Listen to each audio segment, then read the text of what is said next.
வணக்கம்.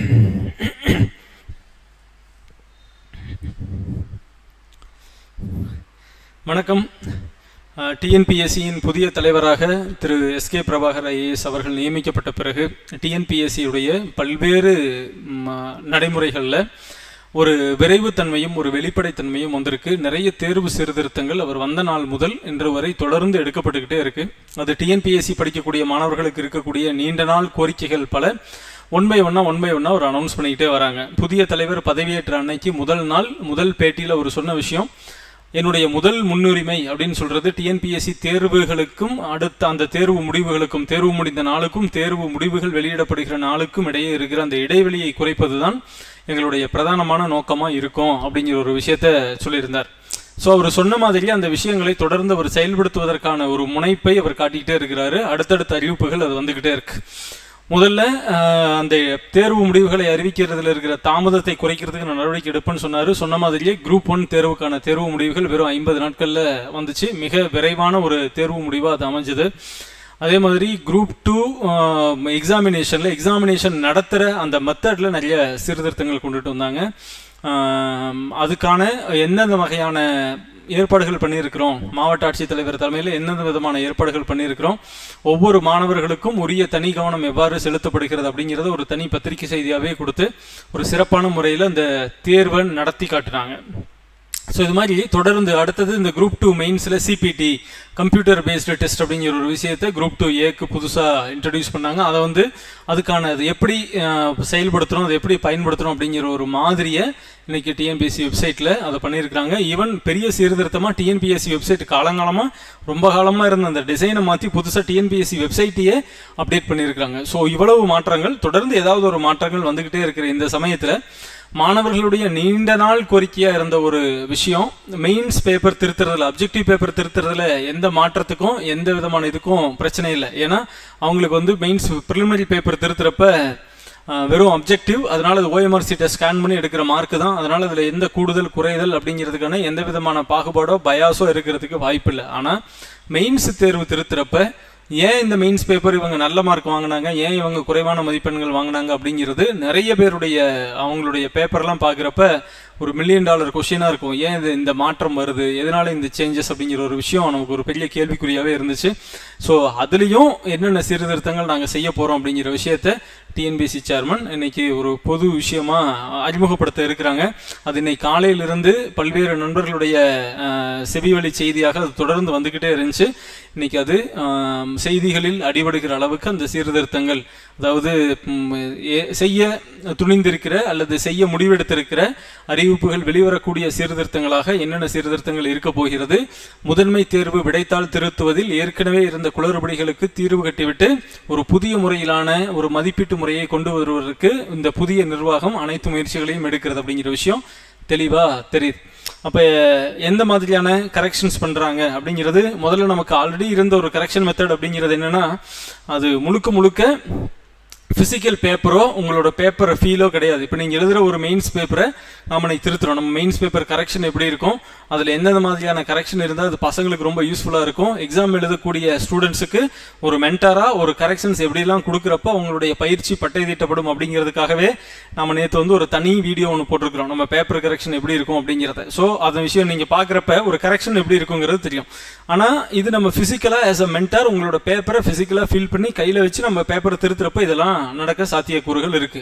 ஆனால் TNPSC exam நீங்கள் மெயின்ஸ் பேப்பர் எழுதுனதுக்கு அப்புறம் அங்கே நடக்கக்கூடிய அந்த கரெக்ஷன்ஸ், இவாலுவேஷன் அப்படிங்கிறது, அந்த மதிப்பீட்டு முறை அப்படிங்கிறது ஃபிசிக்கல் பேப்பர் எதுவுமே டச் ஆகாது.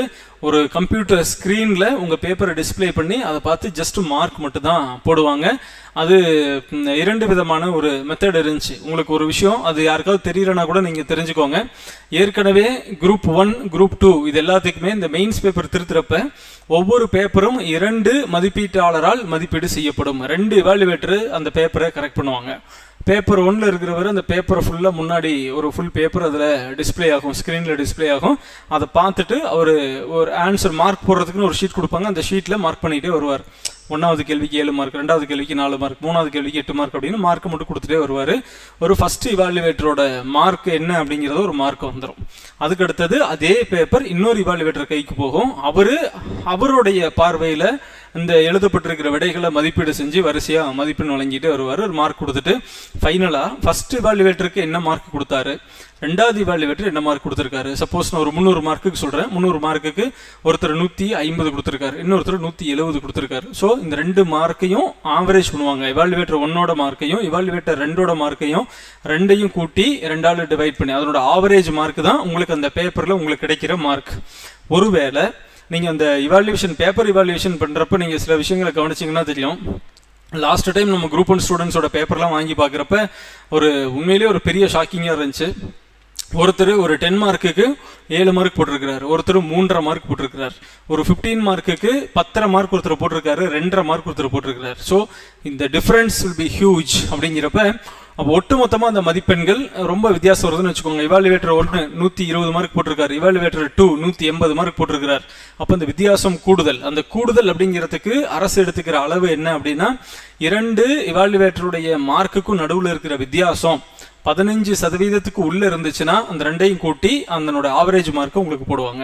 ஒருவேளை 2 இவாலுவேட்டருக்கும் நடுவில் இருக்கிற மதிப்பெண்களுடைய வித்தியாசம் மோர் தென் 15%, 15% மேலே அந்த மதிப்பெண்களுக்கு இடையில் இருக்கக்கூடிய வித்தியாசம் இருக்குது அப்படின்னா அந்த பேப்பர் 3வது இவாலுவேட்டருக்கு போகும். அந்த 3வது இவாலுவேட்டர் போடுற மார்க்கையும் எடுத்துக்கிட்டு அப்போ இந்த 3 மார்க்கில் நியரஸ்ட் 2 மார்க் எந்தெந்த மார்க் அப்படிங்கிறத முடிவு பண்ணி அந்த 2 மார்க் எடுத்து அதோட ஆவரேஜாக உங்களுக்கு ஃபைனலாக ஒரு மார்க் போடுவாங்க. ஸோ இப்படி தான் இந்த மெயின்ஸ் தேர்வுக்கான பேப்பர் இவாலுவேஷன் அப்படிங்கிறது இப்படி தான் இதனால் வரைக்கும் நடந்துக்கிட்டு இருந்துச்சு. ஸோ அதில் நிறைய நமக்கு ஒரு சரியான வெளிப்படைத்தன்மையோ இல்லை ஒரு எஃபிஷியண்டான ஒரு கரெக்ஷன் மெத்தடாவோ அது இல்லை. அப்படிங்கிறதால இப்போ சில முக்கியமான மாற்றங்களை எல்லாம் கொண்டுட்டு வரத்துக்கு முயற்சி பண்ணியிருக்காங்க அப்படிங்கிற தகவல் நமக்கு கிடைச்சிருக்கு. அப்போ என்னென்ன விதமான மாற்றங்கள் அங்கே கொண்டுட்டு வராங்க அப்படின்னா அந்த விஷயங்கள் ஒன் பை ஒன்னாக உங்களுக்கு நான் சொல்கிறேன்.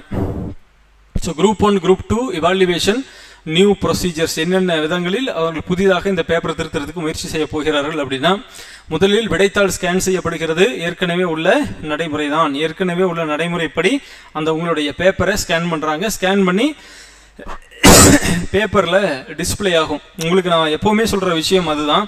நீங்கள் இங்கே பர்சனலாக நீங்கள் எனக்கு இங்கே டெஸ்ட் எழுதுறீங்க. இப்போ குரூப் 1 ஒரு 20-25 பேர் டெஸ்ட் எழுதுறீங்க அப்படின்னா அந்த 25 பேரையும் எனக்கு நேரடியாக 1 to 1 தெரியும். ஸோ உங்களுடைய கையெழுத்து கொஞ்சம் மோசமாக இருந்தாலோ, முன்ன பின்ன இருந்தாலோ, பாயிண்ட்ஸ் கொஞ்சம் அலைனாகாமல் இருந்தாலோ, நீங்கள் போடுற உழைப்பும் உங்கள் தனிப்பட்ட உங்களுடைய திறனும் நேரடியாக அறிந்தவன் அப்படிங்கிறப்ப அந்த பேப்பர் கரெக்ஷன் அப்போ நான் கொஞ்சம் அந்த கூடுதல் கவனமும் கூடுதல் மார்க்கும் கிடைக்கும். இவர் நல்லா தான் எழுதுவார், இப்படி பேப்பர் இப்படி கொஞ்சம் முன்ன பின்ன இருந்தாலும் ஒரு நல்ல உழைப்பாளி, நல்ல எஃபர்ட் போட்டிருப்பார், கண்டிப்பாக இந்த பேப்பரில் விஷயம் இருக்கும் அப்படின்னு நம்ம நம்பி அந்த பேப்பரை கரெக்ட் பண்ணுவோம். ஸோ நான் எப்பவுமே உங்களுக்கு சொல்கிறதான், உங்கள் பேப்பர் ஃபைனல் எவாலுவேஷனுக்கு டிஎன்பிஎஸ்சியால் பண்ணப்படும் பொழுது உங்களோட பேப்பருக்கு ஃபேஸ் கிடையாது, உங்கள் பேப்பருக்கு வாய் கிடையாது, உங்கள் பேப்பருக்கு பின்னாடி இருக்கிற உழைப்பு இவாலுவேட்டருக்கு தெரியாது. அதனால் அங்கே நீங்கள் பேச முடியாது. அதுக்கு தான் நான் என்ன சொல்லுவோம், உங்கள் பேப்பர் பேசணும் அப்படின்னு சொல்கிறது. உங்கள் பேப்பர் இவாலுவேட்டர் கூட பேசணும். உங்கள் பேப்பர் அந்த அளவுக்கு கண்டென்ட் இருக்கணும், அவங்க கூட விஷயத்தை கன்வே பண்ணணும், பார்க்கும்போது ஈர்க்கும்படியாக இருக்க வேண்டும். அப்படிங்கிற சில விஷயங்களை நம்ம ஃபாலோ பண்ணோம் அப்படின்னா இயல்பாகவே நல்ல மதிப்பெண்கள் பெற்றுவிடலாம். ஏன்னா அங்கே பேப்பரை ஸ்கேன் பண்ணி ஸ்க்ரீனில் தான் பார்க்குறாங்க. அப்போ முதலில் விடைத்தாள் ஸ்கேன் செய்யப்படுகிறது. ஏற்கனவே உள்ள நடைமுறைப்படி விடைத்தாள் ஸ்கேன் செய்யப்படுகிறது.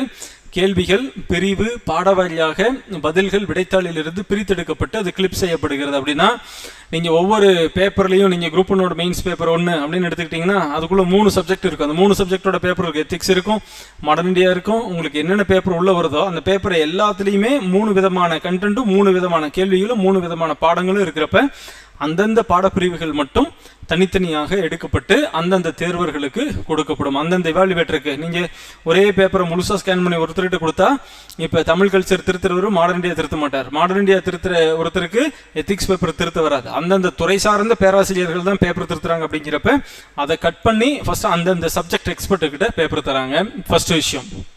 ரெண்டாவது, விடைத்தாள் திருத்தும் பேராசிரியர் கணினி வழியாக திருத்துவார். அவருக்கு திரையில் நீங்கள் எழுதிய விடை மென்பொருள் மூலமாக காண்பிக்கப்படும். ரைட், அவர் எவாலுவேஷன் த்ரூ கம்ப்யூட்டர் ஸ்கிரீன். அதைவிட முக்கியமாக ஒரு விடையை திருத்த நிர்ணயம் செய்யப்பட்ட குறைந்தபட்ச நேரத்திற்கு முன்பாக அவர் அடுத்த விடையை திருத்த ஓட முடியாது. டைமர் ஓடிக்கொண்டிருக்கும். திரையில் குறைந்தபட்ச நேரம் முடியும் வரை அவர் கட்டாயம் காத்திருக்க வேண்டும். அப்படிங்கிற ஒரு விஷயம் புரியுதுங்களா?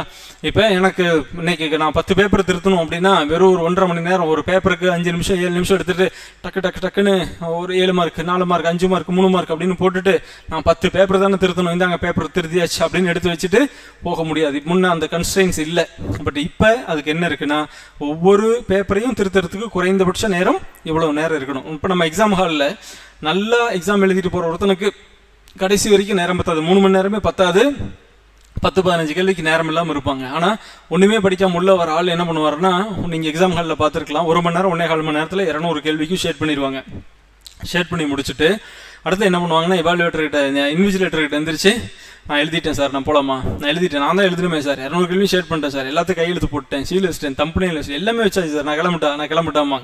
ஸோ அவனுக்கு அது மேலே அந்த பிடிப்பு இருக்காது, அதனால் கிளம்புறதுக்கு போய்கிட்டே இருப்பாங்க. ஆனால் நல்லா படித்த ஒரு ஸ்டூடெண்ட்டுக்கு நேரம் பத்தாது. அது மாதிரி நல்ல முழு இன்டென்ஷனோட பேப்பர் இவாலுவேட் பண்ணுற ஒரு இவாலுவேட்டருக்கு, ஒரு பேராசிரியருக்கு அங்கே கொடுக்கப்பட்டிருக்கிற நேரம் பத்தாது. அதுவே அந்த ஒரு ஏதோ ஒரு மனநிலையில் திருத்துறவங்க, இல்லை வேறு ஏதோ ஒரு காரணங்களாலேயோ, இல்லை வேறு புற அழுத்தங்களாலேயோ, இல்லை வேறு ஏதாவது ஒரு ப்ரெஷர்லையோ பேப்பர் திருத்தல பெரிய ஈடுபாடு இல்லாமல் ஒரு பேப்பர் திருத்துற ஒருத்தர் உங்களுக்கு கொடுத்துருக்கிற நம்பரை நான் திருத்திட்டேன்ப்பா, நான் போகிறேன் அப்படின்லாம் சொல்ல முடியாது.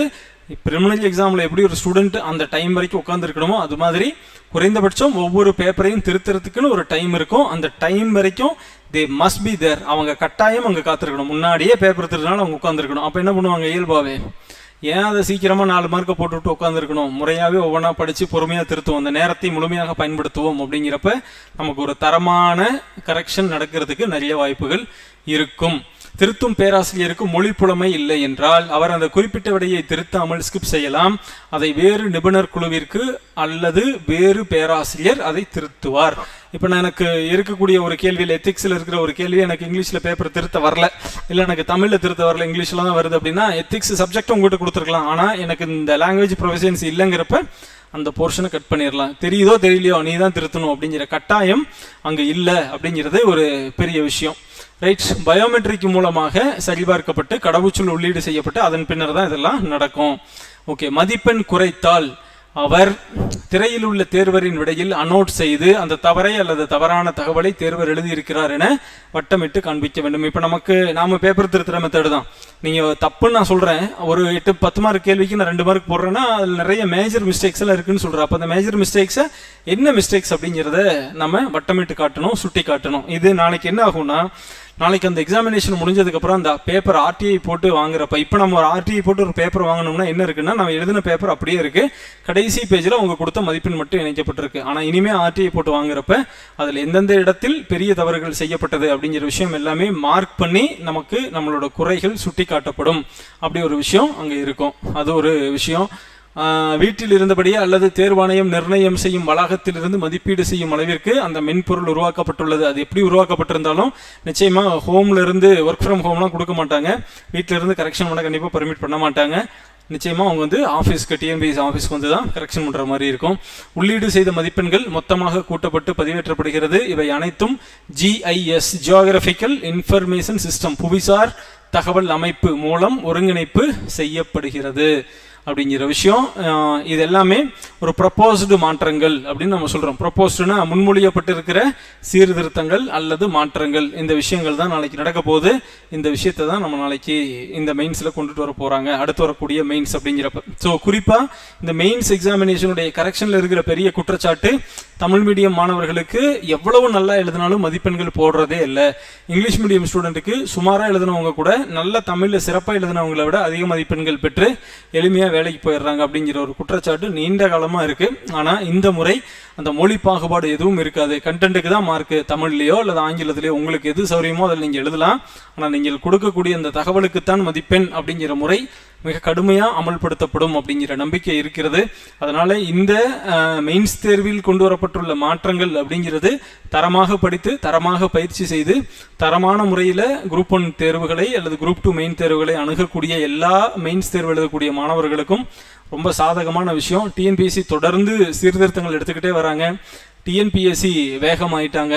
நாம் நின்ன இடத்துல நின்று நீண்ட காலமாக நம்ம கிரிட்டிசைஸ் பண்ணி பழகிட்டோம். டிஎன்பிஎஸ்சி ரொம்ப ஸ்லோ, அது பண்ணல இது பண்ணலன்னு. ஆனால் நாம் சொன்ன இடத்துல நின்றுட்டே இருக்கிறோம், அவங்க மூவ் ஆகி 1 ஸ்டெப் ஃபார்வர்ட் ஆகி அவங்க வேகமாக ஓட ஆரம்பிச்சிட்டாங்க. அந்த ஓட்டத்தில் நாமும் நம்ம இணைத்து கொள்ள வேண்டும். அந்த ஓட்டத்திற்கு தகுந்த மாதிரி நம்முடைய தயாரிப்பை பலப்படுத்தி கொள்ள வேண்டும்.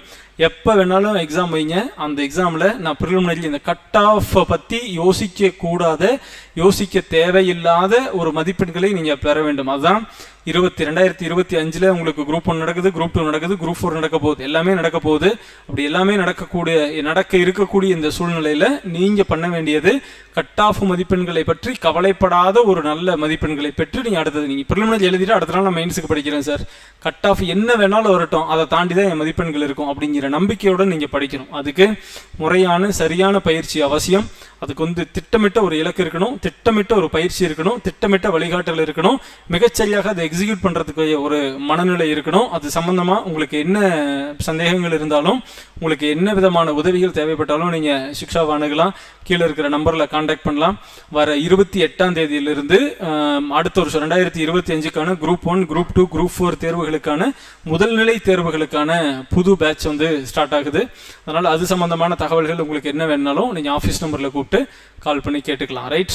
ஸோ ஒவ்வொரு மாற்றமும் மாணவர் சமூகத்திற்கு நலன் பயக்கக்கூடியது. அதனால மாற்றங்களை மனதார வரவேற்போம், மாற்றங்களை மகிழ்ந்து பாராட்டுவோம். செய்யாதப்ப கிரிட்டிசைஸ் பண்ணப்ப செய்யறப்ப மனமும் பாராட்டுறது தான் நல்ல பண்பு. இப்போ டிஎன்பிஎஸ்சி எடுத்து வருகிற எல்லா நடவடிக்கைகளையும் நம்ம ஆதரிக்கிறோம், பாராட்டுறோம். அப்படிங்கிற மனநிலைமையிலிருந்து நம்மளுடைய ப்ரிப்பரேஷனை இன்னும் ஷார்ப் பண்ணுங்க. நிச்சயமாக ஜெயிச்சிடலாம். 2025 ஆசைப்படும் அனைவரும் அரசு அதிகாரி அப்படிங்கிறதுக்கு எந்த விதமான மாற்று கருத்தும் இல்லாத அளவுக்கு உங்கள் தயாரிப்பு இருக்கட்டும். வெற்றி உறுதியாக கிடைக்கும்.